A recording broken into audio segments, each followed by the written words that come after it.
Hello, hello. Welcome to another episode of Dropping into Happiness. We are your hosts. I am Rachel. And I'm Maggie. Hello. Hello, friends. We are literally going to pretty much jump right in to this episode this week. We don't really have any announcements. So, I know there's a new merch in the store and everybody pretty much knows that Maggie's doing the dopey challenge, but so hopefully if you are on our Instagram, should anything change, should we have any announcements, we do like to put them on there as well. So if you do want to keep up on any midweek announcements from the times that we're not recording, definitely head over to our Instagram. That's where we do a lot of our communication with everybody too. So, but this week, it's kind of another sensitive one. We had a listener reach out, and I'm not going to mention her by name. I'm not even going to give her an initial because it's regarding her children. And just for everybody's safety, I'm not going to mention her name, but she reached out to us on our Instagram. She actually reached out just after the body shaming episode that we talked about. And she has a concern, and I think she just kind of wants some support and a little bit of, I don't know, ideas. So she has 3 daughters. She's a single mom, and her youngest is currently overweight. She is doing WW. She is always trying to make her health and wellness a top priority. But I mean, come on, she's a single mom of 3 girls. So I'm sure that's always kind of a challenge in itself. But she essentially wanted a little bit, like I said, some ideas on how to approach this with her daughter. Because like I said, when we talked about in our body shaming episode, the kind of things that can be said to people that can be lifelong harmful. And she's like, I don't want to do that. I don't want to do that to my daughter. I love her exactly the way she is, but her health is what I'm concerned about as she gets older. And she just really kind of wanted to talk that out and to see kind of what kind of direction we can take that. And so for anybody who may be new, I have stepkids. I came into their life when they were in 5th grade, and Maggie does not have any biological children of her own. She has a fur baby, so she is a fur mama, but no biological children. So no babies. But just stemming from what we know, our life experiences, and within our own families and friends, we're gonna talk about this. So because I do think it kind of comes back to just the health of a child. You know what I mean? It's never just, oh, my child is overweight. I don't think anybody ever thinks that. I think it's like, I'm worried they're going to have juvenile diabetes, and I don't want them to be picked on and be taunted and have these things happen to them in school. So how do we approach it in a more sensitive way so that our kids don't think that we don't love them the way that they are, or that we are judging them in any way? Because that's not it. And so we want children to just know the love and the support. And me and Maggie were actually just talking about this. So we both work for WW, Weight Watchers, and we have a new CEO, and she had just put a thing out the other day talking about it, about the health and the wellness of so many children, because it is kind of an epidemic, especially within the United States, of children being overweight. And so how do we address this? And she made a really, really good point. She essentially said it's not something that we really focus on with the kids. It's got to start at the top. Right. It's got to start at the top. It's got to start with us.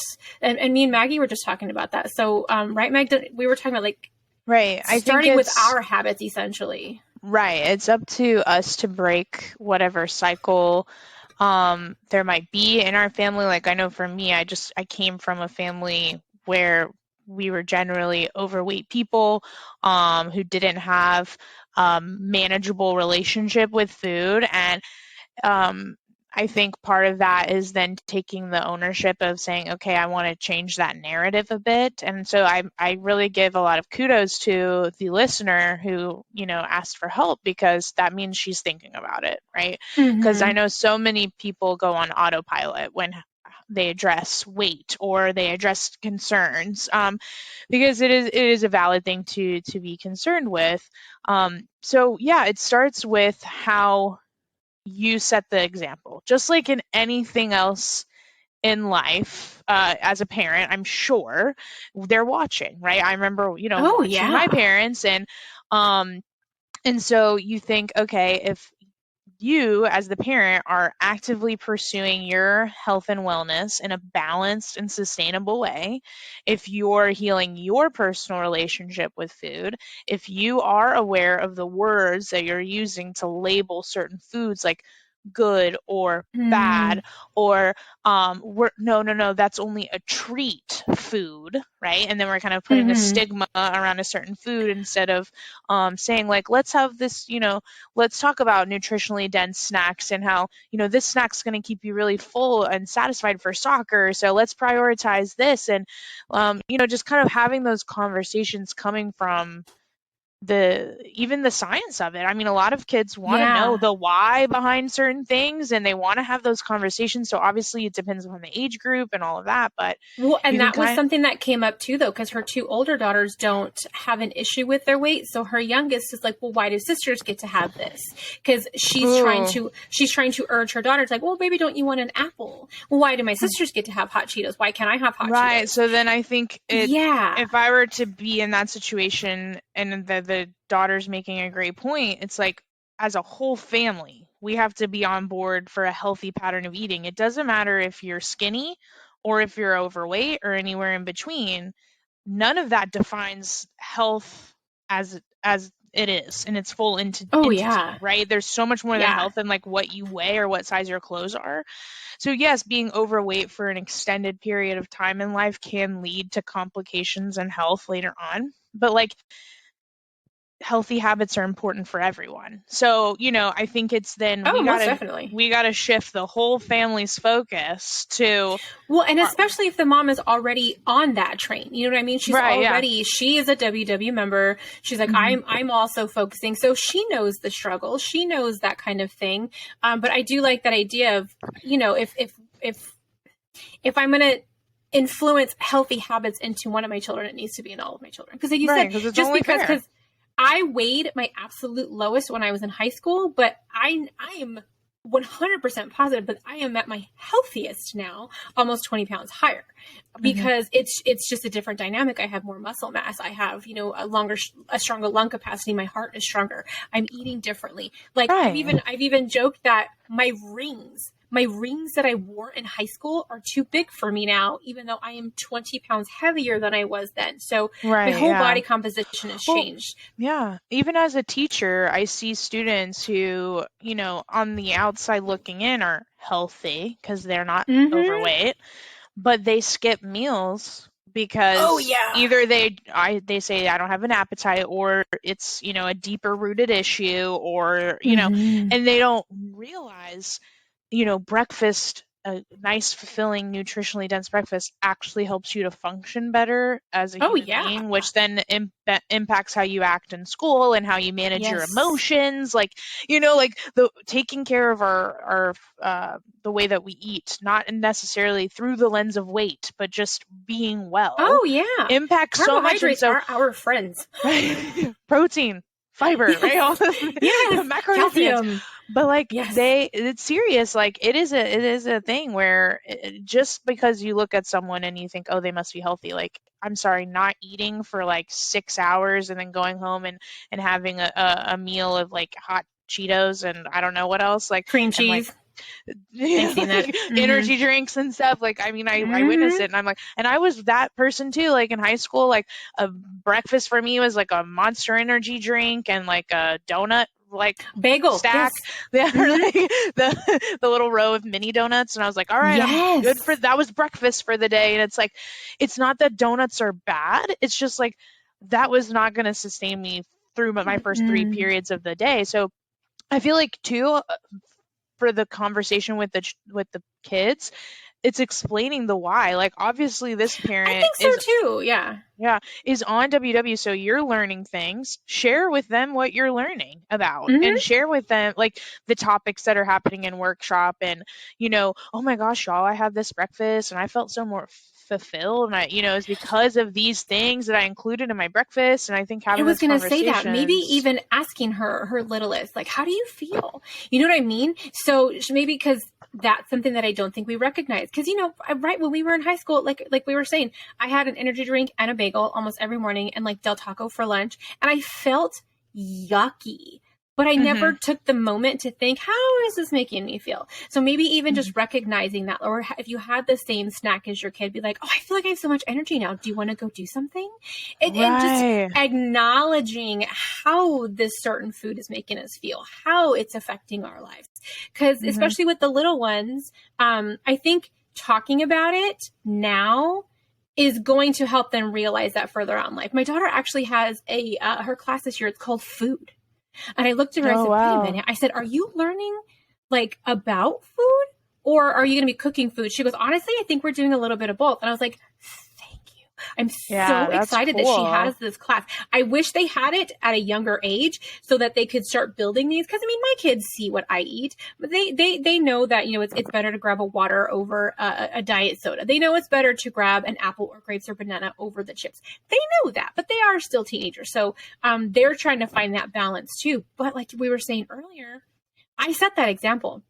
And you want to know how, okay, there are two ways that I know that kids do as we do and not as we say. Mm-hmm. I lived in Texas for 6 years and I was schooled right off the bat that it was yes ma'am, no sir. Yes ma'am, no ma'am, yes sir, no sir. And so I do that. I do that with other people. I do it at restaurants. I do it at the bank, you know, oh, thank you ma'am. And I've never, ever, ever, ever told my stepkids that I needed them to say that. But do you know what they do in a restaurant when they order their food? Thank you ma'am. They do that. Right. I've never told them to do that, but they do that because Right. they have seen me do it. And there, I Right. think it was a TikTok the other day. This lady, if you're watching on YouTube, you're going to see this. The lady told her son, I think she was going, touch your chin. And he was like, and he would touch his nose as she was touching her nose. And she goes, no, touch your chin. And he would touch his nose again. And she was like, touch your chin. And he touched his nose going, I don't know what you mean. And she was laughing because she kept touching her nose, telling him to touch his chin. But he was doing as she was doing, not as she was saying. So yeah, sometimes the actions are going to speak much louder than the words. So yeah, showing how good you feel, showing you're prioritizing your health, showing, and like you said, why we're prioritizing our health. And I think could be really beneficial for the littles. Yeah. Doing the inner work to make sure that this is actually a lifestyle for you and that it's a healthy pattern of living for you, so that way it's just coming from you organically, and they're not hearing contradicting information. You know, obviously we're human, we're going to slip up, we're going to make mistakes, but then talk about it. Like, okay, this was something that was rooted in me that I'm unlearning, and that takes time. I think whether we're talking to kids or whether we're talking to ourselves, I feel like living a healthy lifestyle needs to be, what can I add, not what do I have to take away. So like if the child wants their hot Cheetos, well, it's like, hey, let's have some hot Cheetos with this apple, or with this carrot, or maybe with get these the carrots. little bag and not that big one that they'll eat in one sitting. Like maybe let's get, because that's what we do here. Yeah, I try to get the little versions of their chips so we don't have that huge, like it's that portion control. I mean, it's just I think it's like you said too, taking out those words. It's not bad. It's not a bad food versus a good food. It's like, finding our balance. It's like, okay, you want hot Cheetos? All right, well then how about we pair it with something else? You know, just so you'll feel even more satisfied, or you know, like how about, and so it's just kind of talking through those things. Rachel, you had mentioned too, reducing the friction, like with the grapes, right? So oh, did I say that on camera, or did I just say that to you? Just to me, so I think you should say it on camera. I did, yeah. In my household, if I have a big container of grapes from Sam's Club, I'm the only one that eats them because they are on the vine. But like last weekend, I washed them and took them all off and just had them in one big baggie. 3 days later, they were gone. Because my daughter's like, oh, I want some grapes. And my husband, oh, I want some grapes. And my son, like, I did the same thing with strawberries. If strawberries are whole in my refrigerator, they will go bad. But that same day, I washed them and I diced them into quarters and I had them in a big container. They were almost gone. Because my son, what did he put them on? You think he put them on waffles the other day. So he had them with waffles. He'll have them just as a side. He likes strawberries as a snack in the afternoon. But only if that friction is removed. And my sister, she's so funny. She's like, she knows herself. She's like, I won't buy the fruit because I won't cut it. And then it just goes to my fridge to die. So I was like, spend that couple extra bucks then. Get the watermelon already cut up. Get the, you know, grapes that are already, you know, off the vine. Because she knows herself. But then, like I said, same thing with the kids, man. The kids, I'm like, kids are lazy. They're Right. so lazy. Cut that Right. friction We, I for mean, we them. adults sometimes we are too. Like that's why we Mm-hmm. talk about in workshops, like reduce the friction so you can make the Mm-hmm. healthy choice easier. You can do that, obviously for your kids as well, and set them up for success. So I think a lot of it comes down to the conversations that you can have. I don't think I personally don't feel any child. I don't know what age cap I would even put on this, but like they don't need to be tracking on WW. I don't think they need to No, know about a yeah. point system. I like you can tell them about how you're using this as a tool, but I don't think it needs to be something that they're actively Well, pursuing. but if I it's have ingrained in heard of them at like such a young age, they might not even they need might it. not need it. Yes, as they Yeah, get and older. I think I know like I've heard from members there might be people listening out there whose mom drug them into a WW workshop at Mm-hmm. 13 and that just makes I've me heard so that. sad. And I asked my mom like, "Hey, you never really talked about diets, did you? Or like did we ever do diets as a family?" I was like trying to remember because I Yeah. know my mom had seasons where she lost weight and everything and she was like, "I would never make you do something that I wouldn't be able to stick with. I mean, Mm-hmm. it's not fair." And I was like, "Okay, I get that." Yeah. So I'm really thankful for that because I don't know what kind of trajectory my life would have been if I would have got started that young. Yeah. But I mean, obviously, like my weight was a topic of conversation in my family, and because it was a topic of conversation for all of us because we were all overweight. And so my mom always reminded me like I'm having these conversations with you because I love you so much and I want you to have a fulfilling and satisfying life where you don't have to Mm-hmm. deal with these health complications that I'm going through and like there is a some kind of impact from your actions and but those conversations really didn't start happening until I was like upper high school or in Yeah. college, where I was like I had the mental Yeah. capacity to like understand her point of view. So I think that's it's and then the talk to your doctor, right? I think that's another thing too is like if is the doctor commenting on the weight because if they're not Mm-hmm. concerned then is there a reason for concern yet? I mean, I don't know Yeah. where again, I don't know where we are age-wise in this scenario exactly and I don't know Yeah, but I she would say didn't also say. too like get the doctor involved like talk to them because they probably have some advice too like a Yeah. pediatrician about just simple things you can do that they won't even notice and then Well, like yeah. incorporating more activity as a family, right? Like all three of us girls and me we're going on a walk Well, and especially after with the little dinner or kids, like they just are yeah. excited to spend time with you. And they're just excited to be Mhm. outside. And they're just, you know what I Right. mean? They're just excited to be doing something other than, even if it's just playing board games. That's something you're doing that's distracting you from the kitchen or like of that Hmm. boredom eating and trying to teach them that as well. Like, when we're sitting at home and not doing anything, like going to the kitchen is not the answer because that's something I know a ton of us as adults have to work through. But Hmm. I know this isn't children, but like even my husband, when I make, because I'm that weirdo that I will not bite into an apple. I have to wedge it. So I wedge my apples Right. and I put cinnamon Hmm. on it. My husband will not eat an apple, but if I wedge one and have cinnamon on it, he'll eat almost my whole apple. So even just Right. preparing the snacks and bringing it to him, like, hey, baby, I made you a snack.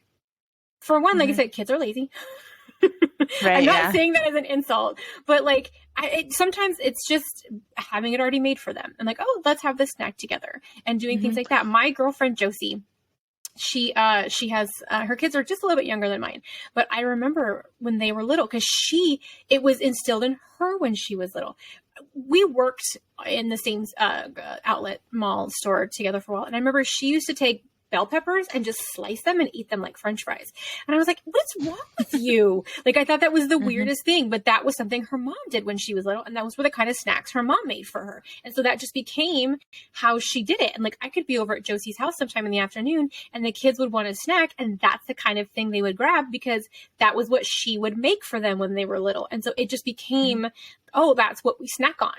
You know what I mean? So Right. it was her actions and it was from her mom instilling it into her and her instilling it into her kids. And it was the Hmm. action. It wasn't saying, hey, I need you to eat better or is that really a smart idea? No, it was Hmm. showing them, preparing it for them and essentially making it exciting instead of like, I know we really want a cookie, but let's have our veggies today. Like, no, like making it like, hey, I made you a snack. You guys ready? Like, it just, even just the way we look at it, the way we approach it, the way we present I think it the power could of be our different. words, power of words and presentation is hard. Or if not, I didn't mean to say it is hard, but I guess it could be. I meant to say it's important. Yeah. I do want to share one idea I thought of just like while we were kind of thinking and talking through things too, just to get them involved in the process a little bit more without it being like, hey guys, we're getting healthy.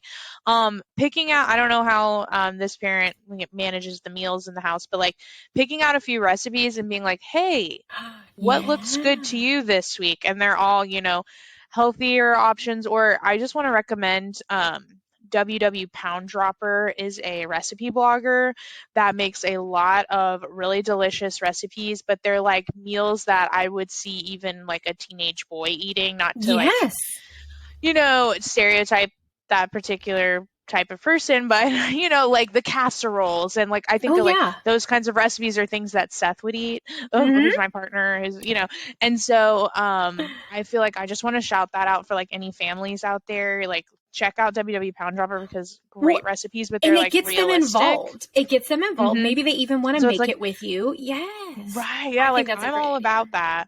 I went to Montessori school and preschool, and like my mom was like very into like including me on the thing. So it's like if you're gonna chop up the fruit, like, hey, let's help. Like again, it's all dependent upon age groups and things like that. But like having them help you prep the fruit, or like just and getting them involved in picking out the recipes, but not saying idea. Like we're picking this because it's low in points or something. But, it's just I like you like having like some options, but like knowing these are all they're going to have a good representation of proteins and the macros like we were talking about. But that's not something they have to think about yet.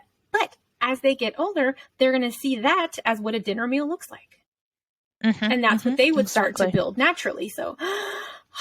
I like it. I feel like we've touched on a lot of bases, and like Maggie had said earlier, we're hoping we don't feel like we're stepping on any toes, because by no means are we telling anybody how to parent. That never ever would that be what's coming out of our mouth. These are just ideas, suggestions, recommendations of things that, like I said, we have encountered. Things that, like I said, I've done with my own kids. Things that Maggie, as a daughter, has experienced. So hopefully. Yeah. This helped even just a little bit, like hopefully. And I would just like to encourage that we invite you to be a part of the conversation, whether you're commenting on YouTube, commenting on our Instagram when we post our teasers, commenting anywhere, just to let us know your thoughts, especially if you're a parent who's navigated this situation or has found other things we mentioned that has been working for you, because we have to protect the peace of our youngins. Life is hard out there, and the last thing that they need to have is a complex when it comes to food, and a lot of that comes from how we were raised or the things that we were told when we were very young. So if you felt like you've made mistakes or you wish you would have said things differently, you can tell them, you can acknowledge that and talk through that with them, because I always thought adults just stopped learning at a certain point and they all of a sudden had it all figured out. I've since learned that that's not true, right? We're always learning and growing. So I think it's okay to open up a little bit about that with the people that you're in charge of. As it builds relationship too and trust. I think so too. Like I said, when we talked about doing some more activity with them, cooking with them, meal planning with them, you are including them. You are you're going to make these core memories with them. Like they're going to put those together as doing these things with you. So, because I love doing that. Like a lot of times when I'm meal planning, I even ask my kids, hey, what are you in the mood for this week? What are you thinking? Or even just give me a type of food and I can see what I can make with it. Like I always do, like, cause then it's like, oh, this was the meal that I was looking forward to this week. So I love to do that. I just think it's a good idea, but woo, I know. Friends. No, I feel like that was just and recommendations. Whew. Yes. I mean, it's a lot. I think I went first last week. Do you want to do yours first this week? Sure. So y'all know me. I'm a wash, rinse, repeat girl, and I'm still in the momentum of school. So just continuing the meal menu plan for the next day. If I think too far ahead, I'll get overwhelmed. And I also want to continue doing my breakfast routine. I also want to just speak into existence here.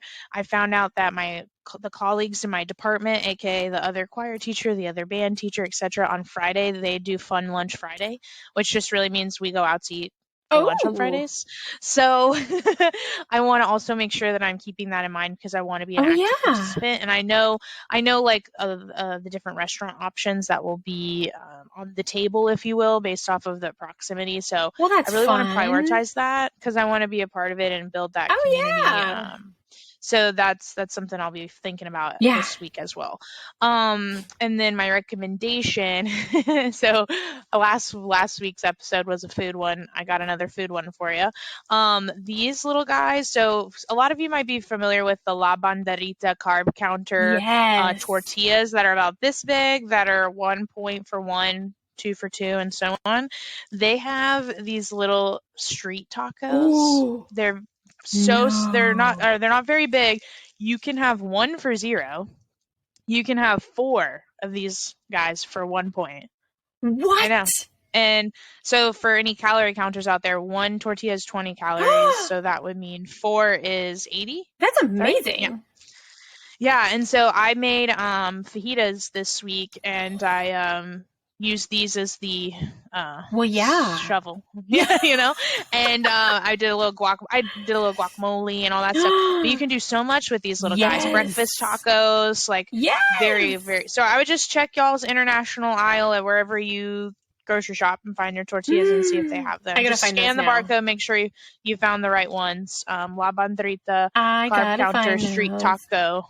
They're so good. See, those are other little things that, like, in my Is that household everything? we Yeah. do. I buy things like that. I buy the lower carb bread. I buy the lower carb tortillas. Like, those are just staples in our house that the kids know. Okay, so my star goal this week. I am still doing my couch to 5K, and it's getting to that point where it's getting very, very challenging. So I don't want to give up. Even if it feels like I'm dying, my star goal this week is to still complete my 3 days. Even if I can't do the entire interval, I'm still going to try. So to complete my 3 days of Couch to 5K this week. And like I said, I think I said in the last episode, I've been documenting it on my Instagram, balancing_that_life. That's always in our show notes too, to find mine and Maggie's Instagrams. I've been documenting it on there too, as well. So if anybody wants to go along this crazy journey with me. But my recommendation this week is to cut out that friction, friends, whether it be for yourself, for your household.